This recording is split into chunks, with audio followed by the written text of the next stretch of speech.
On a déjà pris le temps de penser à ce qui fait vraiment rouler nos villes aujourd'hui. Et là, je ne parle pas juste du réseau électrique, oh non. C'est quelque chose de caché, d'essentiel, et le maîtriser, c'est vraiment la clé de l'avenir. Alors la question se pose, c'est quoi le vrai pouls d'une ville moderne? Si on y pense une seconde, c'est pas les routes, c'est pas les bâtiments. Non, c'est quelque chose de bien plus fondamental. En fait, c'est le réseau de fibre optique, celui qui court juste sous nos pieds et qui alimente à peu près tout ce qu'on fait. C'est littéralement le système circulatoire numérique de la ville. C'est ce qui connecte tout, chaque personne, chaque entreprise, chaque service public, avec un flux constant d'informations. OK, entrons dans le vif du sujet. Le fait est que la fibre, ce n'est plus un luxe, vraiment pas. C'est devenu un service public aussi essentiel que l'eau qu'on boit, l'électricité qui nous éclaire ou les routes qu'on emprunte chaque jour. Pensez à la vie de tous les jours, la sécurité publique, les caméras de surveillance, les services d'urgence, tout ça, ça dépend directement de ce réseau.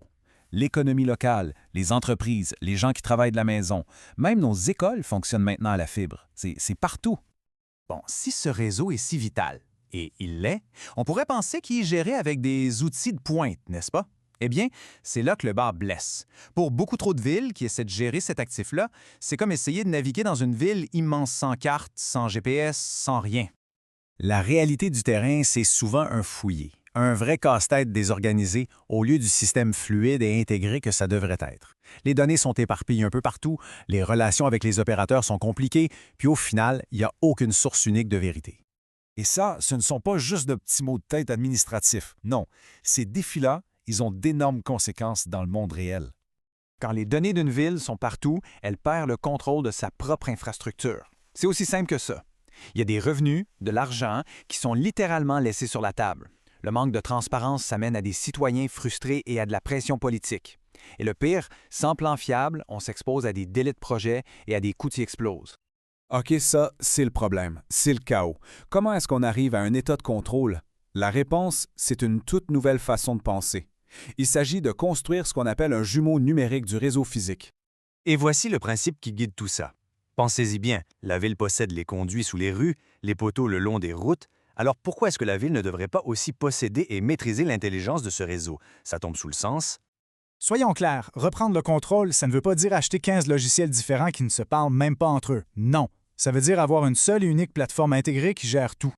D'abord, il y a le poste de commande, Zone Edge GS. Le GS, ou Système d'information géographique, c'est un peu comme une carte surpuissante. C'est l'outil de haute précision pour les ingénieurs et les planificateurs. C'est là qu'ils vont concevoir le réseau, gérer chaque pièce d'inventaire et faire toutes les analyses complexes. Ensuite, on a Zone Edge Web. Et ça change la donne, parce que ça donne un accès universel à tout le monde. Ça démocratise complètement l'information. N'importe qui, avec un simple navigateur web, peut voir ce qui se passe et collaborer. Fini les gardiens de l'information. Et enfin, il y a Zone Edge Terrain. Ça, c'est l'outil pour les équipes sur le terrain. Elles peuvent faire des mises à jour en temps réel directement depuis un téléphone ou une tablette. Et le meilleur dans tout ça, c'est que ça fonctionne même quand elles sont hors ligne. Tout se synchronise automatiquement dès qu'elles retrouvent une connexion. Alors, on voit comment tout ça fonctionne ensemble. Un plan est dessiné avec précision dans le CIG. Il est immédiatement visible pour tout le monde sur la plateforme web. Puis, il est validé dans le monde réel par les équipes avec terrain. Le résultat? Une seule plateforme. Une seule source de vérité pour toute la ville. Adieu la confusion et les données en silo. Bon, parlons de ce qui compte vraiment pour une ville. Parlons des bénéfices concrets. Commençons par le nerf de la guerre, le contrôle budgétaire. La solution est pensée pour être un investissement abordable et prévisible. Pour le personnel de la ville, pas besoin d'être un expert en SIG, les outils sont simples, intuitifs. Et pour les équipes terrain, leur autonomie est garantie. Ce mode en ligne, ça veut dire qu'elles peuvent être productives n'importe où, n'importe quand. Et regardez bien, il ne s'agit pas seulement d'économiser de l'argent sur des projets. Il s'agit carrément d'en générer. On a vu des municipalités augmenter leurs revenus annuels de dizaines de milliers de dollars simplement en ayant enfin une visibilité et un contrôle clair sur des actifs qu'ils possédaient déjà. Donc, quand on y pense, ce n'est pas juste une autre ligne de dépenses dans un budget. Pas du tout. C'est un investissement stratégique dans la souveraineté numérique d'une ville, dans son efficacité et dans son avenir au complet. Parce qu'au final, les villes qui maîtrisent leur infrastructure de fibre aujourd'hui, ce sont elles qui vont gagner demain.